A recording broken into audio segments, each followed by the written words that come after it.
Good morning, CSL. Well, it seems like I've been gone a long time, doesn't it? It was only 2 weeks. So if you're watching us online and you're from out of state, don't come to Florida. We have iguanas falling out of trees, and you don't want to see that. It's not pretty. I'm here to share our core values with you. Of course, you know that we have 7 core values, and they are love and healing and oneness and abundance and spiritual growth and service and diversity. And today's core value is oneness. Now, you know, you come here a lot and you watch us online, and you know that we have 7 core values, and you know that we talk about them all the time. But they're not just pretty words, they're actually challenges. And I have a challenge for you this week, and this is not going to be easy, and I'm going to accept it for myself as well, around our core value of oneness. It seems like in the world today, there isn't a lot of oneness. There's a lot of division, and certainly in our country, and certainly politically, religiously, in all kinds of ways around vaccination and not vaccinated. California liberals don't like the Texas conservatives, and blah, blah, blah, blah, blah. And we have a lot of judgment of them, others, those people. So here's my challenge for you in the practice of our core value of oneness this week. That is, every time a judgment comes to your mind, when you look at them, or you read a headline, or you hear a story online, or something that makes you judge you as separate and different from them, and you as better than them, I want you to practice this core value of oneness by doing this one thing. I want you to think of something you share in common with that person you are judging. I want you to bring to mind something that you have in common with the person you are judging. And it will also bring to mind how often you judge. So, if anybody is here next week and who has accepted this challenge of our core value of oneness, let me know how it goes. I'll be back to report on mine. Oneness is our core value.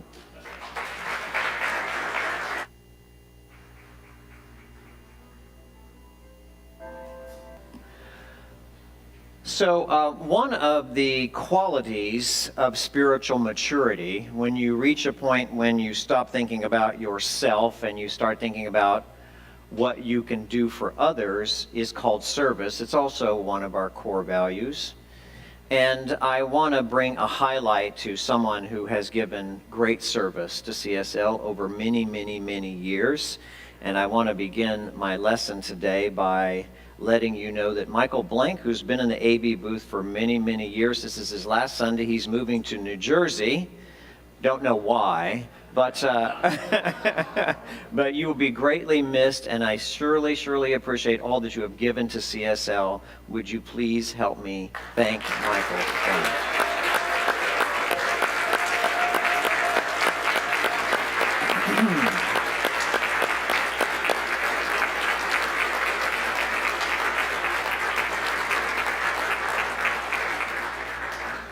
You done good, dude. You made a difference. So we've spent a month of Sundays talking about our manifesto. And in case you don't know, a manifesto is a statement of who you are and what you stand for. And it's in addition to our core values because it tells the world what our non-negotiables are, you know. So it's not just pretty words that you write down. A manifesto actually has the power to change lives. And we know this as Americans. We are courageous. Our history is filled with this kind of bold action, you know, ideas that change the entire world. Just because a few people stood up and said, we hold these truths to be self-evident, freedom was born on this continent and a new nation was established. So we know the power, and we know there's nothing more powerful than an idea whose time has come. And the time has come for us, I believe, as a spiritual community to put our non-negotiables together, written down on form in some kind of bold statement. So that's what we did, and that's what the cards are in front of you. And if you're online, you can see it at CSLFTL.org. I think too many of us have felt really helpless for too long. We sit at home and we shake our head at the news and we hear ourselves complain about all the injustices in our world, and we just sit there wondering, well, what am I going to do? You know, what can I do about this? I'm only one person. Well, we're going to change that. So if you're like me and you're ready to make a difference, if you want to leave the world better than you found it, well, you've come to the right place, because we're people who do that. And today I'm going to tell you how. And I think you might be a little bit surprised by what I have to say, because you don't have to be an Elon Musk or an Oprah Winfrey or some other billionaire in the world to make a difference and leave the world better than they found it. You just have to be you. Just have to be you.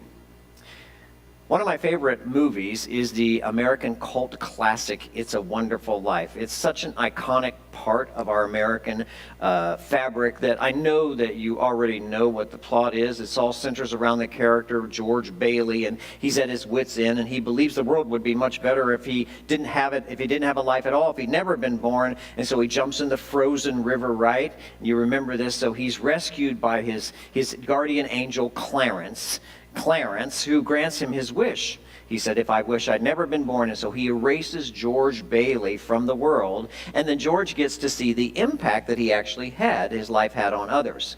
Had George Bailey not lived, the world would have been a colder, darker place, right? Without the love that he shared with his children and his lovely wife, played by the ever-perfect Donna Reed. Now, Donna Reed always looked pretty and perfect in her heels and her dress, didn't she? I don't know any woman today who would be cooking in the kitchen wearing dress and heels, but Donna Reed seemed to always pull it off somehow. My mother, on the other hand, who did not wear heels and a dress when she cooked dinner, she wore dark glasses in the kitchen cooking dinner for her children, because she'd been to the club and had a few drinks after her work, and she thought, well, I'll be able to conceal this. It won't be conspicuous at all if I'm in the kitchen wearing sunglasses cooking dinner. The children won't even notice. I come from a long line of lushes. My grandmother told me when I was a young boy, God takes care of drunks and fools, so that means our entire family is under the protective care of the divine. Although I digress. I bring up my mother because my mother told me many, many years ago about the story of my own birth, which almost didn't happen. You see, my parents' blood didn't really mix well together, and so each one of their children was born with a physical deformity. My sister, who was the firstborn, had a heart issue, which was resolved fortunately later. My brother, the secondborn, had another physical issue that showed up in puberty. So after having 2 children with physical challenges, the doctors advised my mother to end her pregnancy with me. So she took the doctor's advice, and she scheduled the procedure. But she said, when I was there to have it done in the waiting room, something told me not to do it. Something told her not to do it. I wonder what that something was. Now, here it is. Can you imagine what the world would be like had there never been a Dr. Chris Michaels? Right? Right? What a nightmare the world would have been, right? And what about you? What if you've never been here?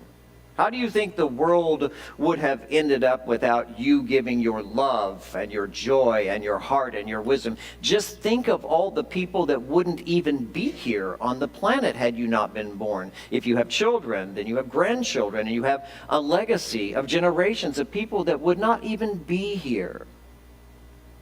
Our manifesto says, there's purpose and meaning to my life. There's nothing accidental or negotiable about my uniqueness. Your birth is not a mistake. You're here for a reason. And I'm glad that you know that now. I just wish someone would have told you when you got here. I just wish someone would have told us this when we arrive on the scene. Sadly, the world did not welcome me with open arms. I've not found the world particularly warm or welcoming to Dr. Chris Michaels at all. No trumpets blared when I was born. No wise men brought me gifts. No stars realigned in the heavens. And I'm sure that's true for you as well. The world doesn't exactly celebrate our entrance into life and isn't much impressed with our exit. And so we must do as Emerson advised us to do. We must ignore the world and unlearn its wisdom, unlearn the wisdom of the world. We must find a way to rediscover our own worth in a world that doesn't even see it. Doesn't even see it. There is nothing accidental about your birth. It's not a mistake that you are here, and it's not a mistake that we are all gathered here together in this community that we call CSL, because we have something to do together. Something that is powerful, something that is unique, and something that's going to leave life better on this planet. But I need all of you to help. Okay, here it is. You know me, I'm pragmatic, so I've got 3 steps. 3 steps on how to leave the world better than you found it. Step 1 is always the hardest. It's like going to the gym for the first time, right? It's always the hardest. Step 1 is wake up from your trance of unconsciousness. It is time to wake up. You have been lulled to sleep by the mediocrity of the dull and fearful masses and the boring life of everyday human life of going to work and doing the laundry. All of a sudden you find yourself asleep and you are stuck on this merry-go-round to hell, this spinning circle of need. Like me, you, and everybody has been convinced from the day we were born and stepped foot on this planet that there's something wrong with you. There's something missing for sure, or certainly there's something broken. Upon entry into this human life, we are quickly indoctrinated into the need machine. I need to get more. I need to get more money. That's my problem. I need more money. I need somebody to love me. You know, if I can just find somebody to love me, then I'm going to be all right. Everything's going to be okay. You know what? I need to fix what's broken. That's the big issue. I need to go back into my childhood. I need to relive all the misery, all the wounds, reopen them all so that I can fix what's broken. And then maybe I can move forward in my life once that's fixed. Listen closely, because I'm going to tell you a little secret this morning. For those of you watching online, and for those of you who are here in the room for the very first time, this is what you came to hear me say. There is nothing wrong with you, nothing missing, and nothing broken. There never was. You're not an accident. You're not a mistake. You were not born as a peasant designed to squalor here on this earth, begging for your good from some distant deity that lives on high. You already have everything you need to succeed in life. You were born with it. You just have to find it. And that's step 2. Step 2 is discover your gifts. And yes, it is plural. It is plural. You have many gifts. Some of them you have discovered. Most of them and many of them lie in wait for your time, for you to take the time to actually look to see what you can do. You see, once you stop looking outside yourself for completion, for fixing what's broken, for finding what's missing, and you turn your attention inward to see what's in there, that's when you discover your uniqueness, your power, your authority. I'm going to let you in on another little secret this morning. Contrary to what all the cosmologists say, even a contradiction to all appearances, you do not live in a universe. The universe lives in you. Here's the formula. My left-brainers will love this. The distance that you can travel physically into the physical universe, the distance you can travel out there to the outer perimeter of the universe, whatever that distance is, the trillions of miles that you can go out there, is equal to the depth of the genius you possess inside. The macrocosm inside the microcosm, the infinite living through the finite, unity expressing as variety. To put it simply, there is a universe of good inside you, an infinite depth of wisdom and love and joy, and once you discover it, then you get off this merry-go-round to hell and in this endless cycle of need. You stop for once in your life and finally in your life from being a taker, trying to get something from life, and you start to be a giver full of goodness, which you were designed to do. And God knows the world needs more givers. This is what's really going to leave the world better, is if we just start giving.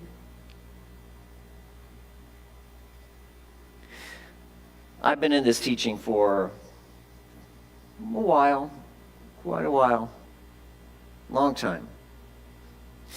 And I've watched this come a long way. You know, this science of mind is over 100 years old now. In those early days of the 20th century, we attracted crowds and crowds of people. They wanted to learn how to be powerful manifestors. They wanted to get more money and a bigger house and a better job and a cute boyfriend or a cute girlfriend or one of each. In those early days, it was all about learning to use the law of attraction. Remember that? To get everything that you want from life. That was the promise. Use the law of attraction. You can draw to you everything you want. But then we made a shift. We grew up out of our infantile need to get more from life. We grew up from our desire to make it all about what I want. You know, a funny thing happens when you get closer to Spirit. When you know everything is possible and you can have anything you want, suddenly you don't want that much. We're growing, CSL. We're maturing in our spirituality. We're getting closer to the one infinite power, the one pure and perfect love. And so now it's not so much about getting anymore. It's more about giving. Instead of looking to take from life, we're starting to ask ourselves more grown-up, more spiritually mature questions like, what do I have to give that will really make a difference in someone's life?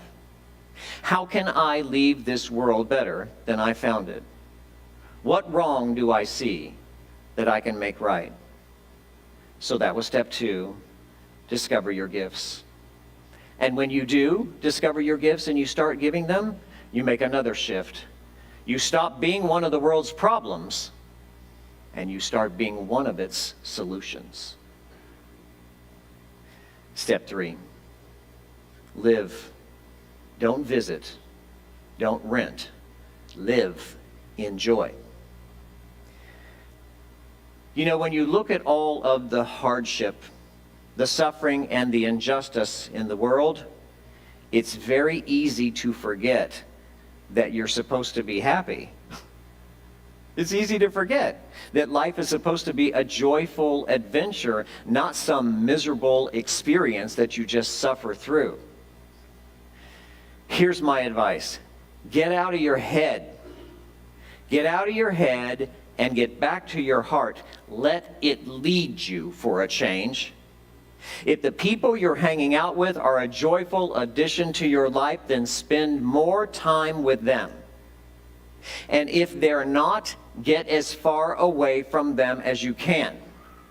And make every decision in your life through this lens. Every decision, and certainly every important decision, through this lens of joy. Ask yourself this question: will this choice bring more joy to myself and others? And if your answer is yes, do more of that and less of everything else. You know, this old world, she got a lot of problems. Don't let the world steal your joy. Don't let the world's problems become your own. That's number 3. Here's the recap. Number 1, wake up from the trance of unconsciousness. You are more than the world can see or ever will see. Number 2, discover your gifts. You have an infinite depth of love, joy, and wisdom inside of you. Let it out. And number 3, live in joy. If it doesn't bring you joy, don't do it. Just say, hail to the no, I won't go. Let's say it together. Hell to the no, I won't go. You got it.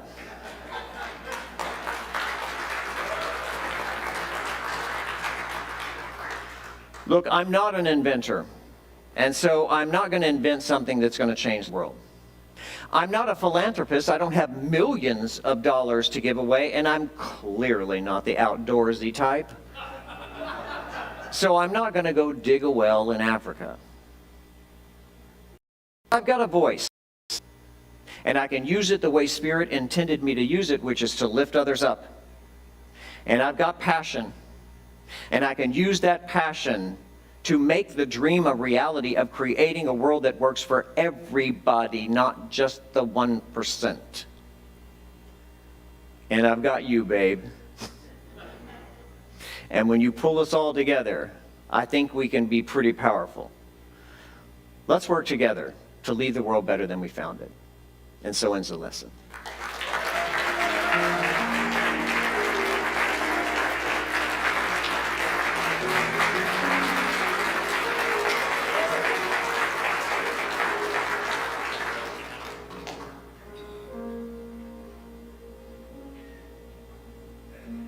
I love our time together. I love coming together with a group of like-minded people who are interested in doing something well for themselves and for the world. I love our spiritual practice of gathering together in community and fellowship and prayer. And I love our time of stillness. Let's close our eyes and go within.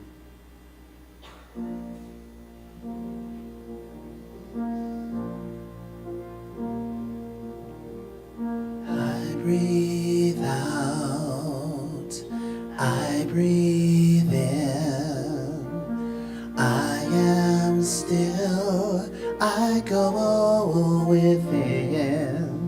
When I quiet my mind, in the stillness I find. Spirit meets me there. Spirit meets me there.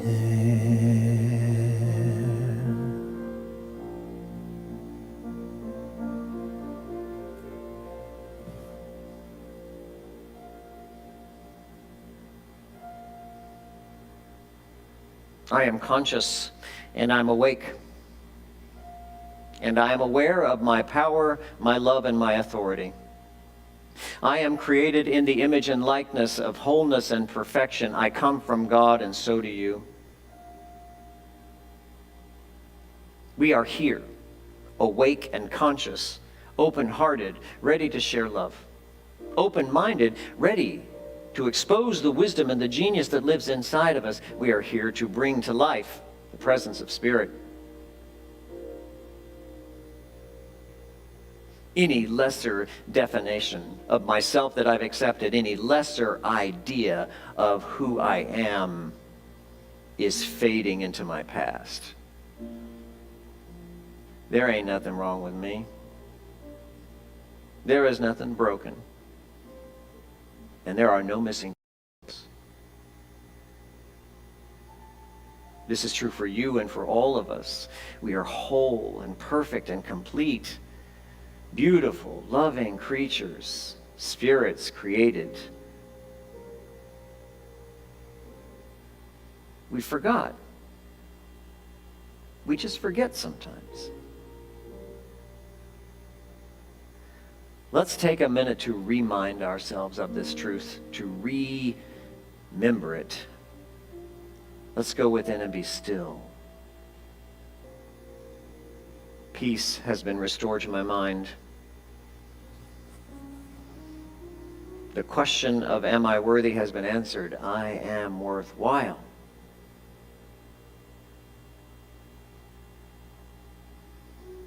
Love has returned to my soul and to my body as the healer.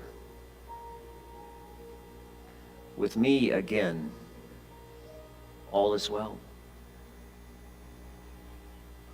All is well again. And so it is.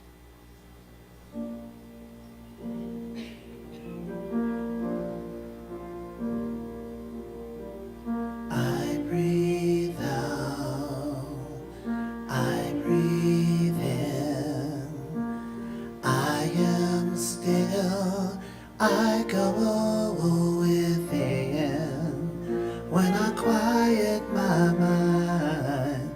In the stillness I find Spirit meets me there. Spirit meets me there.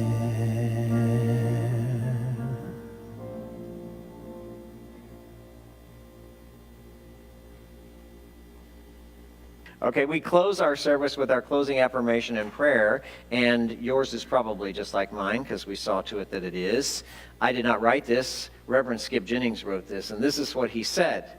Say it with me. Infinite love lives with me. It is my natural state of being, and I am at home with it. All is well. Let's know this together. There is power and purpose to my life. There is nothing accidental or negotiable about my uniqueness. I come from the stars. I come from God. We are all created in the image and likeness of holiness and perfection. The purpose of my life is the same as the purpose of your life. It is to unfold divinity, to express love. We are here for love. And in so doing, by giving more of who we are, the world is made better because love heals all things. I am committed to love this week and to moving out into the world and seeing everyone as I see myself without judgment as another perfect expression of God. This truth is cemented in my consciousness. I move from its power now. I am made well again, and I am so grateful. And so it is. It's good to be back, CSL. I'll see you next Sunday. Have a good week. Thank you for watching, and thanks for supporting CSL. If you'd like to know more about us, check us out on our website or social media. Blessings.